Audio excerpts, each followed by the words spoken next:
Hi viewers, ఈ రోజు మనం తీసే వీడియోని కొంచెం సినిమాటిక్ గా తీయడానికి అయితే ఆర్డర్ పెట్టాను. చూసారు కదా, ఇది DJI Osmo Mobile 7 మార్కెట్ లోకి రీసెంట్ గా రావడం జరిగింది. ఫస్ట్ ఆఫ్ ఆల్ దీన్ని అన్బాక్స్ చేసి చూద్దాం. దీంట్లో మనకి ఏమేమి ప్రొవైడ్ చేశారో కూడా మీకు చెప్తాను, చూపిస్తాను. ఇది తీసుకోవాలా వద్దా అనేది కూడా మీకు చెప్తాను. కెమెరా అయితే చాలా వెయిట్ అని అనిపిస్తుంది, చాలా స్ట్రాంగ్ గా కూడా అన్నట్టు అనిపిస్తుంది. ఎందుకంటే పట్టుకోగానే ఆ వెయిట్ మనకు తెలుస్తుంది. నార్మల్ గా దాంట్లో మాన్యువల్ బుక్ వచ్చింది, దాన్ని ఎలా యూజ్ చేయాలి, దాన్ని ఎలా స్కాన్ చేసి మనం దాంట్లోకి ఎలా లాగిన్ అవ్వాలి అని కూడా యూజర్ మాన్యువల్ అనేది మనకి ఇవ్వడం జరిగింది. సో ఓకే, మార్కెట్ లో ఉన్న గింబల్స్ తో పోల్చుకుంటే ఇది కొంచెం ప్రీమియం అనిపిస్తుంది, చాలా క్వాలిటీగా కూడా అనిపిస్తుంది నాకు. ఆ బాక్స్ కూడా చాలా హెవీగా ఇవ్వడం, ఏదో మనం వెరీ కాస్ట్లీ ఐటమ్ ఏదైనా ఆర్డర్ పెడితే ఎలా ఉంటుందో అంటే DJI మనకి సీపోర్ట్ ఛార్జర్ అనేది ప్రొవైడ్ చేశారు.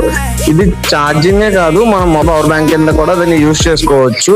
దానికి మనకి రెండు వీటి కింద కూడా ఆప్షన్ ఇచ్చారు. దీంట్లో మనకి ఏం ఐటమ్స్ ఇచ్చారంటే మోషన్ సెన్సార్ ఇచ్చారు, ఫేస్ ట్రాకింగ్ ఇచ్చారు, తర్వాత 360 డిగ్రీ రొటేషన్ ఇచ్చారు. దీంతో కొన్ని వీడియోస్ చేసి కూడా నేను యూట్యూబ్ లో అప్లోడ్ చేస్తాను. యూట్యూబ్ లో కూడా మన ఛానల్ ని సబ్స్క్రైబ్ చేసుకోండి. Thank you.